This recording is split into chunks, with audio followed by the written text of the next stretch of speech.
નમસ્કાર દોસ્તો, world ઇનબોક્સના current અફેર્સના લેક્ચરમાં ફરી આપનું હાર્દિક સ્વાગત છે. આ લેક્ચરમાં આપણે જોઈએ તાજેતરમાં જ ભારતના એનએસ એટલે કે નેશનલ સિક્યુરિટી એડવાઇઝર તરીકે અજીત દોવલની ફરીવાર નિયુક્તિ કરવામાં આવી છે. અને આ સાથે જ્યારે તેમની નિયુક્તિ થાય છે ત્યારે તેમને કેબિનેટ મંત્રી કક્ષાનો દરજ્જો પણ આપવામાં આવે છે. આ પહેલા પણ તેઓ એનએસએ હતા જ અને ત્યારે તેમને રાજ્ય કક્ષાનો દરજ્જો આપવામાં આવેલો, રાજ્ય કક્ષાના મંત્રીનો દરજ્જો આપવામાં આવેલો. તો આ એનએસએનું પદ ક્યારથી અસ્તિત્વમાં આવ્યું, તેની કામગીરીઓ શું હોય છે અને અજીત દોવલ કોણ છે, એમણે શું શું કામગીરીઓ કરેલી છે, આ દરેક બાબતની ચર્ચા આપણા લેક્ચરમાં કરવાના છીએ. તો સૌપ્રથમ આપણે જોઈએ એનએસએના પદ વિશે.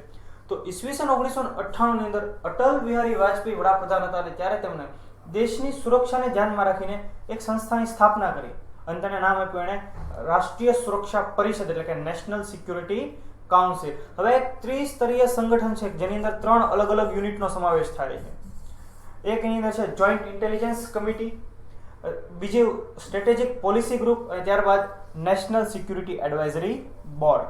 તો આ ત્રણેયથી બનીને ભેગા થઈને નેશનલ સિક્યુરિટી કાઉન્સિલ બનશે અને તેની અધ્યક્ષતા જે કરશે એટલે કે તે દરેક બાબતો પર ધ્યાન રાખવાની જે કામગીરી કરશે એને આપણે કહીશું એનએસએ. એટલે આ પદનું પણ અસ્તિત્વ 1998 માં આવ્યું, જેનું પૂરું નામ થશે નેશનલ સિક્યુરિટી એડવાઇઝર, કે જે દેશની આંતરિક સુરક્ષા તથા દેશની બાહ્ય સુરક્ષા, ઇન્ટેલિજન્સ વગેરેનું કામ કરશે.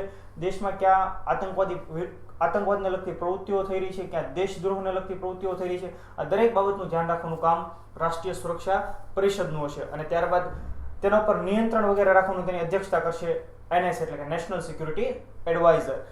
હવે આપણે જોઈએ કે ભારતના પ્રથમ એનએસએ જ્યારે 1998 માં આ પદ અસ્તિત્વમાં આવે છે, આ સંગઠન અસ્તિત્વમાં આવે છે, જ્યારે ભારતના પ્રથમ એનએસએ હતા બ્રજેશ મિશ્રા. પરીક્ષામાં પ્રશ્ન પૂછાય કે ભારતના પ્રથમ એનએસએ કોણ હતા, તો કે બ્રજેશ મિશ્રા, કે જે એક આઈએફએસ અધિકારી છે, ઇન્ડિયન ફોરેન સર્વિસના અધિકારી છે.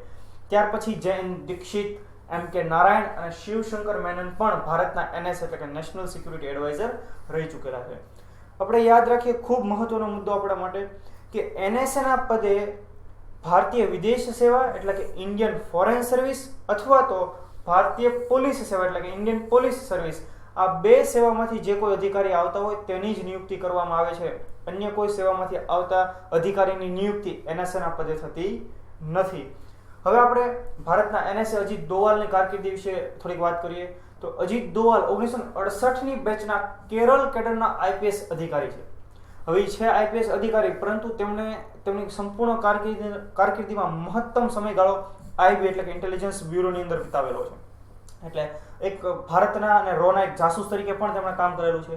આ ઉપરાંત મિઝોરમ અને પંજાબમાં આતંકવાદ વિરોધી અભિયાનોમાં પણ ખૂબ સક્રિય રહેલા છે તેઓ.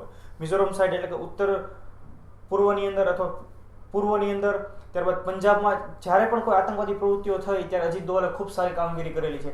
પંજાબમાં કેમ અહીંયા ઉલ્લેખ છે, તો ભારતે ઓપરેશન બ્લુ સ્ટાર જે કરેલું, તો આ બ્લુ સ્ટાર ઓપરેશનની અંદર તેમણે ખૂબ અગત્યનો રોલ ભજવેલો.